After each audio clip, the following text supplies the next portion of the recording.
In GTA 5, gangs are basically wallpaper with guns. Ballas, Vagos, the families, they all exist. They all shoot at you if you drive through the wrong block. And that's about the extent of it. They don't expand. They don't fight each other unless a mission scripts it. They don't even seem to notice if you spend an entire afternoon murdering their members on a street corner. But that's kind of expected. This is a game built for the PS3 over a decade ago. For GTA 6 in 2026 though, the way organized crime actually behaves in this world is about to get a lot more real. In this video, I'm breaking down the patents, what's confirmed, and why the gangs of Leonida might be the scariest redesign in this entire game. Let's go back to Old Faithful one more time, which is GTA 5. GTA 5's gangs were static. Territory was baked into the map at launch and never moved. You could wipe out an entire Ballas hangout, come back a week later in game time, and it would just respawn the same 3 guys standing in the same spots. Like nothing ever happened. There was no rivalry you could actually influence, no turf war you could tip in someone's favor, no economy tied to any of it. Gangs existed to give you something to shoot during free roam and nothing more. They reacted to you, but they never really acted on their own. Now let's fast forward. Rockstar's patent filings around NPC memory and relationship tracking, the same ones behind the individualized reactions I covered in the NPC video, don't stop at random pedestrians. That system is built to track relationships and history between any characters, not just you and a stranger. Extend that logic to organized groups instead of individuals, and you get factions that can actually keep score against each other. There's also Rockstar's traffic and navigation patent, the one describing vehicles reading their environment and adjusting routes based on real-time conditions. Apply that same decision-making to a gang's territory instead of a single car's path, and you get groups capable of reacting to pressure, not just occupying a fixed zone on the map. Picture what that looks like in the Leonida Keys if the final chapter motorcycle club based in Ambrosia starts losing members and product to a rival crew moving in from the south. A system like this doesn't need a scripted mission to make them respond. They could start running harder patrols, offering better prices to keep loyal customers, or straight up going to war with whoever's cutting into their territory, all without a designer hand placing a single cutscene. And if you're the one who tipped that balance, by robbing one of their stash houses or taking out a lieutenant, the game could realistically treat that as cause and effect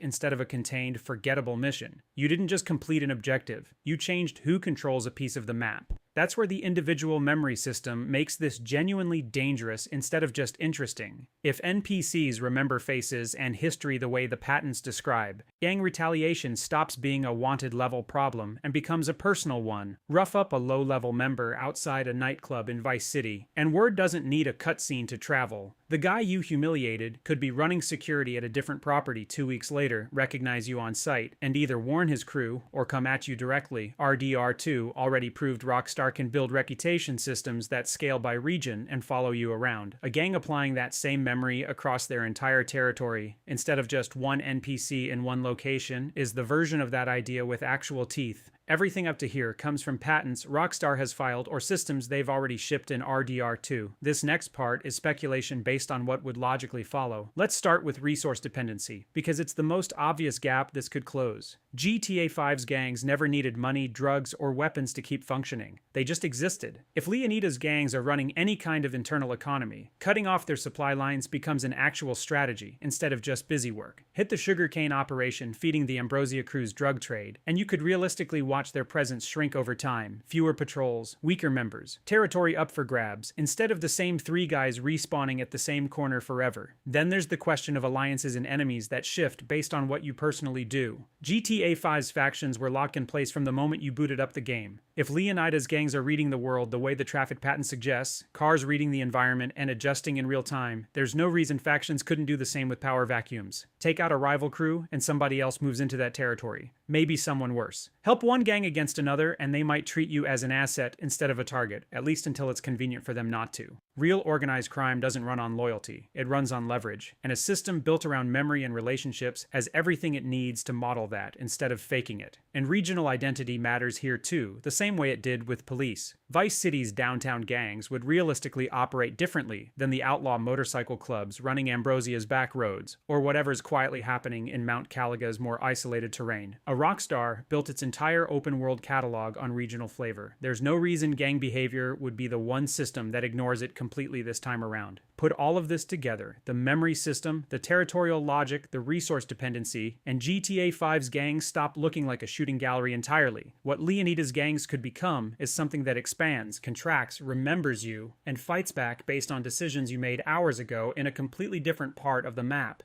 That's not background noise anymore. That's a faction actively adjusting to the fact that you exist. If that's really what November 19th has waiting for us, I might think twice before robbing the first stash house I stumble across. If you're as scared or excited as I am for GTA 6, leave a like and subscribe, because I'm posting every single day leading up to release on November 19th. Thanks for watching, and I'll see you guys next time.